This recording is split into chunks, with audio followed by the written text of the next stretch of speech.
Very good evening everyone.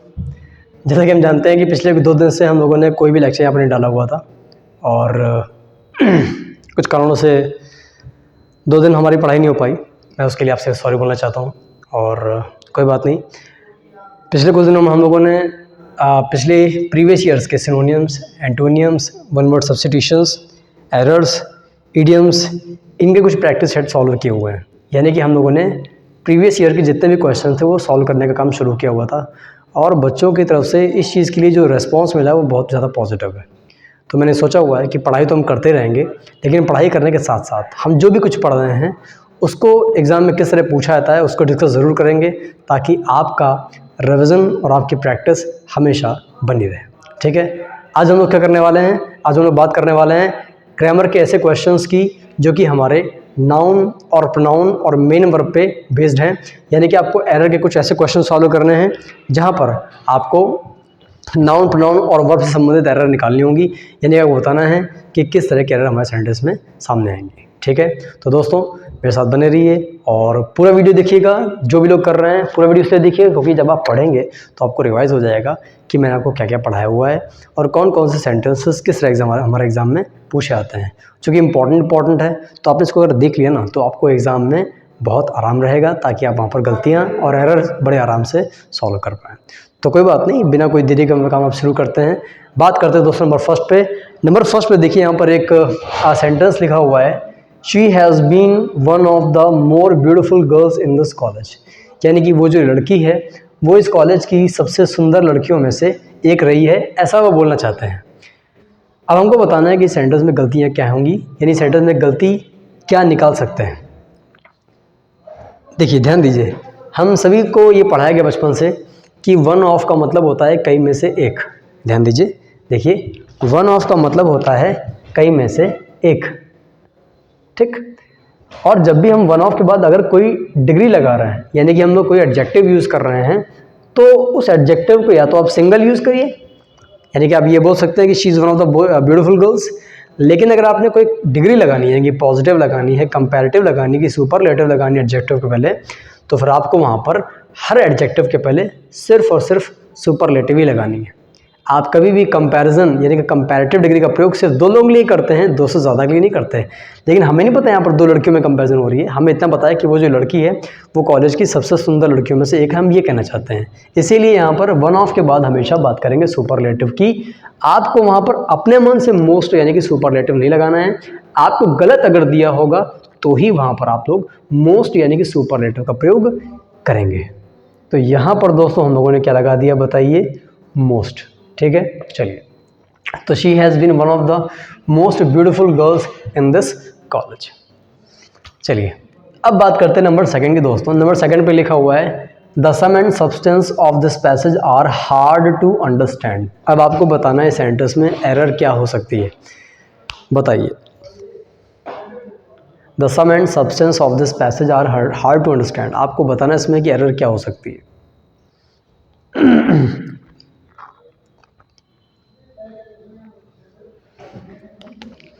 देखिए सम and substance जो होता है इसका मतलब होता है सारांश। अगर आपको याद हो तो मैंने नाउन के चैप्टर में आपको ये बताया था, या वर्ब के चैप्टर में आपको ये बताया था कि एंड से जब हम 2 नाउन जोड़ते हैं और दोनों को मिलाकर अर्थ उसका एक ही निकलता है, यानी कि सम एंड सब्सटेंस जो है वो सारांश यानी कि समरी को शो करेगा। तब ऐसी कंडीशन में दोस्तों वहाँ पर दोनों को अलग अलग ना मानकर एक यानी कि सिंगुलर मानते हैं, और ऐसी कंडीशन में वहाँ पर जो हमारी हेल्पिंग वर्ब होती है वो सिंगुलर लगाई जाती है। यानी यहाँ पर आर हम लोग नहीं करेंगे, क्या करेंगे दोस्तों? इज करेंगे। बताइए, फिर से ध्यान दीजिए, सम एंड सब्सटेंस का मतलब ही अपने आप में सिंगुलर यानी कि होता है सारांश। और जब हम बात करेंगे दोस्तों सारांश की, तो वैसी कंडीशन में हम लोग वहाँ पर दोनों को सिंगुलर मानकर आर के क्या लगा देंगे? इज लगा देंगे। ऐसे बहुत सारे शब्द हैं जो दिखने में डबल होते हैं लेकिन इनकी हिंदी जो होती है वो सिंगुलर होती है, जैसे कि बोरिया बिस्तर यानी कि bag and baggage, lime and soda, bread and butter, है ना, unity and integrity, benevolence and generosity यानी कि उदारता, यूनिटी एंड इंटीग्रिटी। ऐसे बहुत सारे शब्द दोस्तों जिनको हम लोग अलग अलग न मानकर सिंगुलर मानते हैं। ऐसे कंडीशन में हमेशा हेल्पिंग वर्ब सिंगुलर लगाएंगे। ठीक है, क्योंकि उनका जो अर्थ होता है वो भी सिंगुलर ही होता है। अब हम बात करेंगे यहाँ पर, Rahul is one of the boys. बहुत इंपॉर्टेंट क्वेश्चन है दोस्तों, बहुत ध्यान से देखिएगा। राहुल उन लड़कों में से एक है जिन्होंने इस ऑर्गेनाइजेशन को सबसे ज़्यादा पॉपुलर बनाया है। अब हमको करना क्या है, हमको बताना है इसमें दोस्तों एरर क्या निकालेंगे।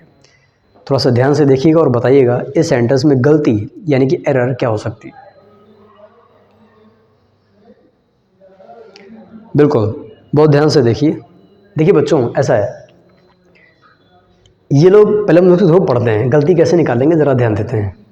राहुल इज़ सिंगुलर, ठीक है। वन ऑफ का मतलब होता है कई में से एक, यानी कि वन ऑफ बाद क्या लगाएंगे, प्लूरल लगाएंगे, प्लूरल लगा हुआ है।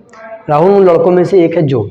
अभी आपसे पूछ रहे हैं कि ये जो की इंग्लिश आपने हु लगाई हुई है, यानी कि जो प्रोनाउन लगाया हुआ है, ये राहुल के लिए आएगा कि बॉयज़ के लिए आएगा। फिर से सुनिए, जब भी किसी सेंटेंस में वन ऑफ का यूज़ करते हैं तो जो प्रोनाउन लगाते हैं, पूछ रहे हैं, वो प्रोनाउन राहुल के लिए आएगा कि बॉयज़ के लिए आएगा। बच्चों, आपको ये बात पता होनी चाहिए कि जब भी हम लोग किसी सेंटेंस में वन ऑफ का प्रयोग करते हैं तो जो इंग्लिश लगाते हैं जो कि, यानी कि जो प्रोनाउन लगाते हैं, ये प्रोनाउन हमेशा बगल वाले को यानी कि प्लूरल को शो करता है। कब? जब पहले वाले सेंटेंस में वन ऑफ का यूज़ हुआ। यानी हिंदी क्या निकलेगी, राहुल उन लड़कों में से एक है जिन्होंने, वो लड़के जिन्होंने, यानी हु किसके लिए आया है, लड़कों के लिए, जिन्होंने इस ऑर्गेनाइजेशन को पॉपुलर बनाया है। चूँकि हु लगाया है बॉयज़ के लिए तो हम यहाँ पर क्या कर देंगे, हैज़ का हैव कर देंगे। बताइए, क्लियर हुआ? अगर आपको मेरी बात समझ में नहीं आ रही है तो मैं आपको बहुत अच्छा तरीका बताता हूँ। आप ये बात याद कर लीजिए, जब भी किसी सेंटेंस में वन ऑफ का यूज़ किया जाता है तो ऐसी कंडीशन में अगला सेंटेंस प्लूरल बनता है। अगर यहाँ पर आपने वन ऑफ की जगह ओनली वन लगाया हुआ होता तो ऐसी कंडीशन में दोस्तों हम लोग सिंगुलर कर देते। वन ऑफ तो प्लूरल यानी हैज़ का हैव कर देंगे, और अगर ओनली वन तो सिंगुलर। ठीक है, चलिए नेक्स्ट सेंटेंस की बात करते हैं। It is me who is to blame you. अब हमको इसमें गलती निकालनी है। बताइए क्या गलती होगी, देखिए ध्यान से।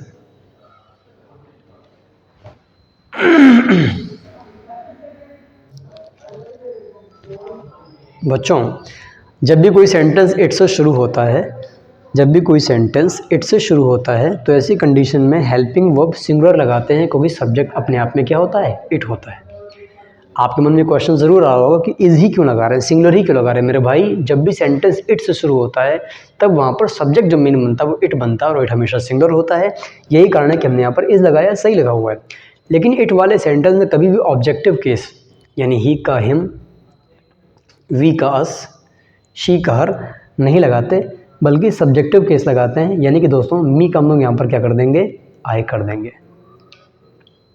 फिर से देखिए, जब भी किसी सेंटेंस की शुरुआत इट से होती है तो वहाँ पर ऑब्जेक्टिव केस नहीं लगाते, सब्जेक्टिव केस का प्रयोग करते हैं। यानी कि यहाँ पर हम लोग क्या करेंगे, मी का आई, हर का शी, देम का दे कर दिया जाएगा। चलिए अब अगले बार की बात करते हैं। दे का दोज कर दिया जाएगा, वो तो अलग केस होता है, कम आता है आपके एग्जाम में। I am the one who am to do it. मैं एक ऐसा इंसान हूँ जिसे ये काम करना है। अब ध्यान दीजिएगा, आई एम द वन, मैं एक ऐसा इंसान हूँ जो, अब जो इंग्लिश क्या है, हु। चूँकि आई के साथ एम लगा है, बिल्कुल गलत नहीं, बिल्कुल सही है। लेकिन जो हु लगा हुआ वो किसके लिए आया है, वन के लिए। तो वन के हिसाब से एन नहीं लगेगा मेरे भाई, यहाँ पर वन का बेटा क्या हो जाएगा, इज़ हो जाएगा। भाई रिलेटिव प्रोनाउन में बिल्कुल जाहिर सी बात है, आपने आई के साथ एम लगाया था, बिल्कुल सही किया था, कोई गलती नहीं थी इसमें। लेकिन आपने दोस्तों हु लगाया हुआ है, ये बेटा किसके लिए आया है, ये वन के लिए आया है। और बेटा वन को सिंगुलर मान के यहाँ पर क्या कर दिया जाएगा, इज़ कर दिया जाएगा। आई नहीं लिखा यहाँ पे, जो एम लगा देंगे। आई लिखा होता तो हु के हिसाब से एम हो जाता। आई डी लगा हुआ, वन लगाया तो बेटा वन को सिंगुलर मान के क्या कर देंगे, इज़ कर देंगे। और इट वाले सेंटेंस में ऑब्जेक्टिव केस का प्रयोग नहीं होगा, ये हम लोग दोस्तों पढ़ चुका है।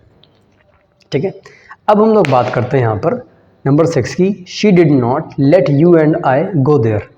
जिन लोगों ने मुझसे प्रोनाउन का चैप्टर पढ़ा हुआ है उनको ये याद होगा कि हमें इसमें क्या करना है। अब बताइए इसमें क्या गलती हो सकती है।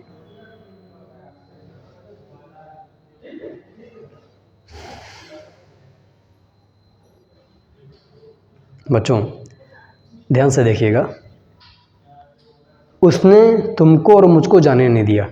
ठीक, हम जब लेट की बात करते हैं तो लेट के बाद हमेशा ऑब्जेक्टिव केस का यूज़ करते हैं। कभी आपने ये कहा है किसी इंसान से कि मुझे जाने दो, लेट आई गो, नहीं ना। आप हमेशा बोलते हैं लेट मी गो, उसको जाने दो। लेट ही नहीं गो नहीं बोलते, लेट हिम गो। तो लेट के बाद ऑब्जेक्टिव केस क्यों लगा रहे हैं, क्योंकि लेट एक वर्ब है, और वर्ब के बाद हमेशा ऑब्जेक्टिव केस लगाते हैं, यानी आए का मी, ही का हिम। और ये मतलब नहीं कि लेट के बगल वाला ही, लेट जिन भी सब्जेक्ट्स पर अप्लाई हो रहा है उन सब में हम लोग ऑब्जेक्टिव केस लगाएंगे बच्चों। यही कारण है बेटा कि हम लोग यहाँ पर आई का क्या कर देंगे बताइए, मी कर देंगे। अब जो कि यू का तो यू रहता है, उसमें कोई दिक्कत नहीं है। तो लेट यू एंड मी, तो हिंदी बनेगी she did not let you and me go there, उसने तुमको और मुझको जाने नहीं दिया। तो जो भी बच्चे मेरे ये वीडियो देख रहे हैं उनको पता होना चाहिए कि लेट के बाद हमेशा ऑब्जेक्टिव केस का प्रयोग किया जाता है। अब बात करेंगे नंबर 7 पे, I you and he must do it immediately, मुझको तुमको और उसको ये काम तुरंत कर लेना चाहिए। अब इसमें गलती निकालनी, बताइए क्या गलती होगी। आप लोग ज़रा गलती निकालिए, 1 मिनट में आता हूँ।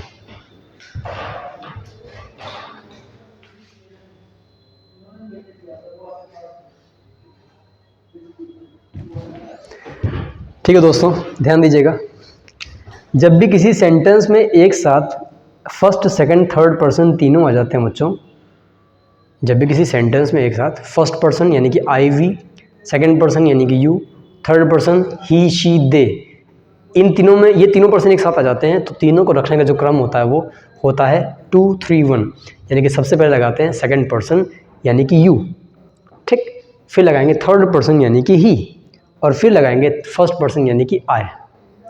फिर से सुन लीजिए, जब भी किसी सेंटेंस में एक साथ तीनों पर्सन आते हैं बच्चों, तो वहाँ पर सेकंड थर्ड और फर्स्ट यानी कि 231 हमारा जो क्रम होता है वो होता है, यानी सेंटेंस को जब सही करेंगे तो यू, ही एंड आई करेंगे, ये मैं आपको पढ़ा चुका हूँ। किसी भी सेंटेंस में एक साथ अगर तीनों सब्जेक्ट आते हैं तो आपको पहले सेकंड पर्सन रखना है, फिर थर्ड पर्सन रखना है, फिर दोस्तों आपको वहाँ पर फर्स्ट पर्सन जो है शामिल करना है। अब हम बात करेंगे यहाँ पर नंबर 8 की, कोई मनमुटाव नहीं है। रिफ्ट माने मनमुटाव होता है, यानी कि नाराज़गी होती है। बच्चों को पहले तो ये पता होना चाहिए, कौन मनमुटाव नहीं है, बिटवीन यू एंड आई। अगर आप ध्यान देंगे दोस्तों तो बिटवीन एक प्रेपोजिशन है, क्या है बच्चों, प्रेपोजिशन, और हर प्रेपोजिशन के बाद हम हमेशा ऑब्जेक्टिव केस का यूज़ करते हैं। चूँकि यू का तो यू रहेगा कोई बात नहीं, लेकिन बच्चों आई का क्या हो जाएगा, मी हो जाएगा। नहीं समझे, फिर से सुनिए, कोई भी प्रेपोजिशन होगा, हर प्रेपोजिशन के बाद हम हमेशा ऑब्जेक्टिव केस का प्रयोग करेंगे। यू का तो यू रहेगा ठीक है, लेकिन आई का क्या हो जाएगा, मी हो जाएगा। ठीक है बच्चों, चलिए अब अगले की बात करते हैं। The mother along with her children have been taken to hospital, जो मदर है अपने बच्चों के साथ उसको हॉस्पिटल ले जाया जा चुका है। इस सेंटेंस में दोस्तों हमको क्या करना है, एरर निकालना है। बताइए क्या गलती हम लोग कर सकते हैं इसमें।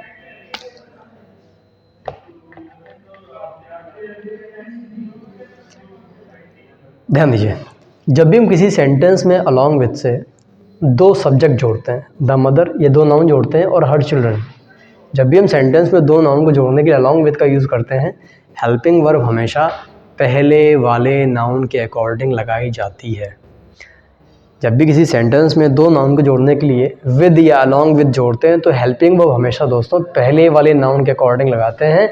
ऐसी कंडीशन में जो हेल्पिंग वर्ब होगी वो सिंगुलर हो जाएगी, क्योंकि पहले मदर आया हुआ है, तो मदर के हिसाब से दोस्तों क्या कर देंगे, हैज़ कर दिया जाएगा। क्लियर हो रहा है बच्चों, शाबाश। ठीक, अब बात करते हैं नंबर 10 में की, बहुत इंपॉर्टेंट है, ध्यान से पढ़िएगा। सेंटेंस है 20 officers have been dismissed, 20 officers को निकाल दिया गया है, and 30 left on their own, और 30 लोगों ने ऑन देयर ओन अपनी मर्जी पर छोड़ दिया है।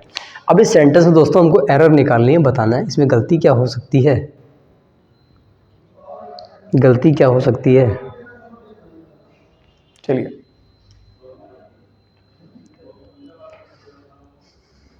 बच्चों पहली बात तो ये है कि ये इस तरह का एकमात्र सेंटेंस ऐसा है जो थोड़ा सा पूछा जाता है इस तरह से। आपको ये बात अच्छे से पता है कि जब भी एक ही समय में दोनों काम होते हैं तो दोनों ही कामों को एक ही टेंस में किया जाता है। बच्चों फिर से सुनिए, जब भी किसी सेंटेंस में एक ही समय में दोनों काम होते हैं तो दोनों काम को, इन दोनों सेंटेंस को एक ही टेंस में बनाया जाता है बच्चों। इसीलिए बच्चों हम लोग यहाँ पर पहला सेंटेंस जो कि प्रेजेंट परफेक्ट है, इसको देखकर ये वाला सेंटेंस भी प्रेजेंट परफेक्ट करेंगे। नहीं समझे, फिर से सुनिए, 20 ऑफिसर्स को निकाल दिया गया है और जो 30 ऑफिसर हैं उन्होंने अपनी मर्जी से छोड़ दिया, लेकिन इसका टेंस प्रेजेंट परफेक्ट है, इसमें लगी है सेकंड फॉर्म यानी कि पास्ट इंडेफिनिट, गलत हो जाएगा क्योंकि दोनों समय एक ही समय में काम हुए हैं। तो जैसा कि ये प्रेजेंट परफेक्ट बना हुआ है वैसे ये भी प्रेजेंट परफेक्ट बनाएंगे। अब इसमें बीन इसलिए लगा क्योंकि ऑफिसर्स को निकाला गया तो वो पैसिव है, ये पैसिव थोड़ी है, इन्होंने तो खुद अपनी मन से जॉब छोड़ी है। तो ऐसी कंडीशन में दोस्तों लेफ्ट गलत हो जाएगा। यहाँ बताइए क्या करेंगे, यहाँ पर करेंगे हैव लेफ्ट, क्योंकि पहला भी प्रेजेंट परफेक्ट है और अगला भी प्रेजेंट परफेक्ट में बनाया जाएगा। ठीक है बच्चों, चलिए अब हम बात करते हैं नंबर 11 की। ऑर्डर आदेश for is transfer have been issued. इसमें हमको गलती निकालनी, बताना है कि कौन सा पार्ट गलत है या गलती क्या होगी। आप बताइए बच्चों, आपको इसमें क्या गलत लग रहा है, बताइए।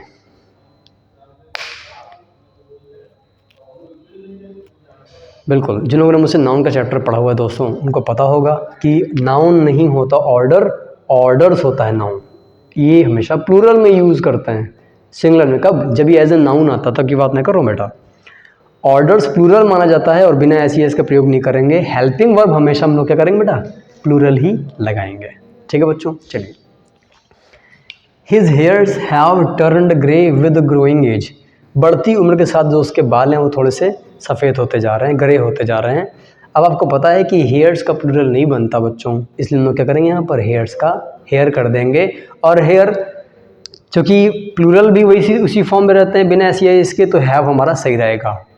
फिर से सुन लीजिए, हेयर सिंगुलर में भी यूज़ करेंगे और हेयर प्लूरल में यूज़ करेंगे। अब उसका एक बाल तो सफ़ेद हुआ नहीं होगा मेरा भाई, कई बाल सफ़ेद हुए होंगे, तो हेयर का प्लूरल मानकर हम लोगों ने क्या कर दिया, यहाँ पे हैव लगा दिया है। फिलहाल आपको पता होना चाहिए कि हेयर का हेयर्स नहीं होता, हेयर ही रहता है। अब बात करेंगे दोस्तों नेक्स्ट सेंटेंस की। Neither the teacher nor the students has been invited here. अब जब नाइदर नॉर से जोड़ते हैं हम लोग दो नाउन को जब नाइदर नॉर से जोड़ते हैं तो सब कुछ करते हैं बाद वाले नाउन के अकॉर्डिंग। अलॉन्ग विद से जोड़ देते तो कर रहे थे पहले वाले के अकॉर्डिंग, ठीक। नाइदर नॉर से जोड़ देते तो करेंगे बाद वाले के अकॉर्डिंग। बाद में मेरा भाई लगा हुआ स्टूडेंट्स, स्टूडेंट्स प्लूरल है तो बड़ा हैज़ का क्या कर दिया जाएगा दोस्तों, हैव कर दिया जाएगा।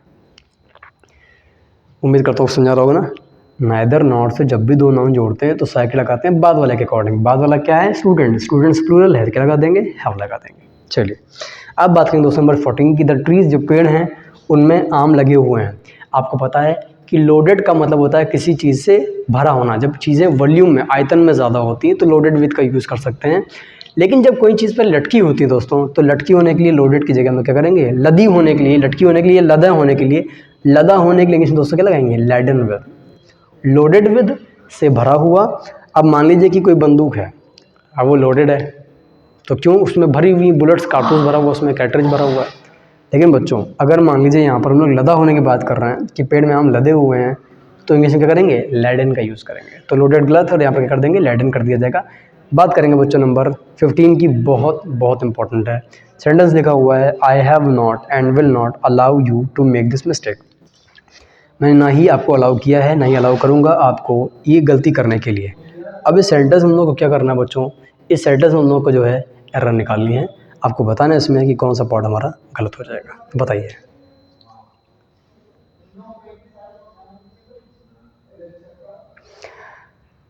जिन बच्चों ने मेरा पुराना वीडियो देखा हुआ है उनको याद होगा, अगर नहीं देखा है तो जाकर देख लीजिए, मैंने एरर का वीडियो और डाला हुआ पीछे।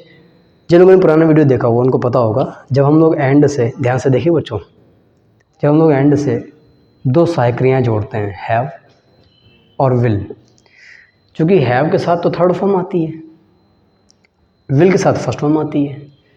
एंड से दो अलग अलग वर्ब की फॉर्म वाली सहायक्रियाँ जोड़ी जाएं जिनमें, अच्छा एक बात बताइए, एंड से आपने दो सहायक्रियाँ जोड़ी, अगर दोनों में सेम ही साइकिल लगनी होती है मेरे भाई, तो सेम साइकिल लगने के हिसाब से एक बार क्रिया देख के काम चल जाता, एक बार वर्ब देख के काम चल जाता। लेकिन यहाँ पर हैव के साथ थर्ड फॉर्म लगती है तो फर्स्ट फॉर्म से कैसे काम चलेगा, तो आपको एंड के पहले थर्ड फॉर्म लिखकर दिखानी पड़ेगी। तो अलाउ की थर्ड फॉर्म बेटा हो जाएगी अलाउड।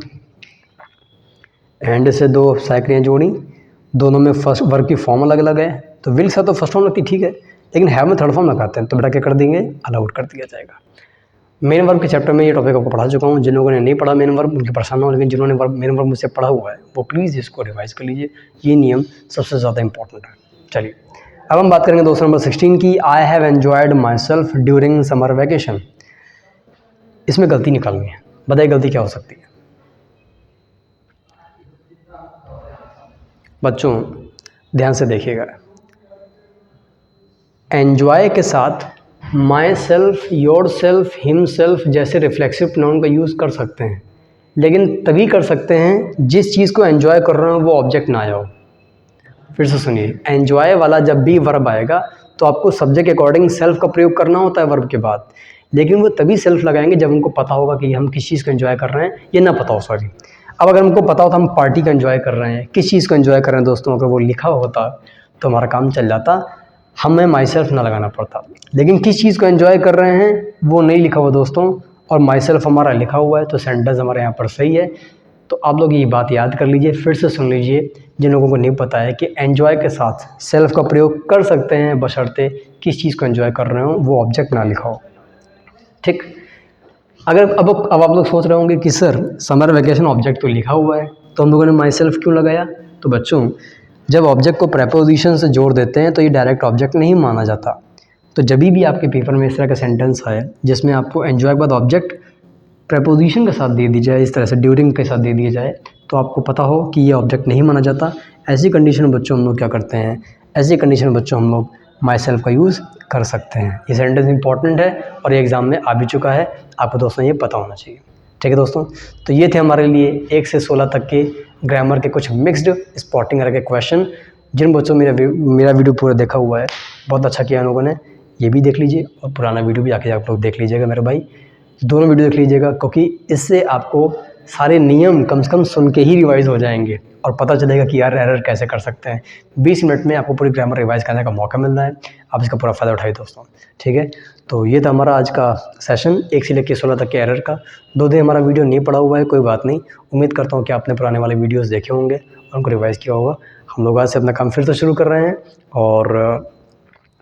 और क्या कुछ नहीं करना है, बस आपको मेरे साथ साथ जो भी मैं पढ़ा रहा हूँ उनको आपको रिवाइज़ करना है, उनको आपको देखना है। वीडियो अगर आपको पसंद आया दोस्तों तो वीडियो को लाइक ज़रूर कर दीजिए, क्योंकि वीडियो बनाने में मेहनत बहुत लगती है। और हाँ, ये वीडियो उन लोगों से साझा ज़रूर करिए जो पढ़ाई को लेकर पैशनेट हैं, जो पढ़ाई बहुत मन से कर रहे हैं और जिनको एरर की या प्रैक्टिस की बहुत ज़्यादा ज़रूरत है। ठीक है, कल मिलेंगे एक नए नेक्स्ट टाइम के साथ, नए वीडियो के साथ दोस्तों, और तब तक के लिए आप ये वीडियो प्लीज़ प्लीज़ प्लीज़ पूरा देख लीजिएगा, क्योंकि इससे हमारी ग्रामर बहुत अच्छी होने वाली है। ठीक है, मिलते हैं कल डन पे कुछ नए वीडियो के साथ में, जिसमें हम बात करेंगे फिर से प्रीवियस ईयर क्वेश्चन की और ईडियम्स के लेकर परेशान मत होइए। ईडियम्स की मैं वीडियो फिर से बनाऊंगा, आपको पढ़ाऊंगा भी। ठीक है, तब तक जो भी पढ़ रहे हैं इसको रिवाइज़ कीजिए, तैयार कीजिए और वीडियो को दोस्तों शेयर कर दीजिए। तब तक के लिए धन्यवाद, गुड नाइट, मिलते हैं कल के डन पे। Thank you everybody.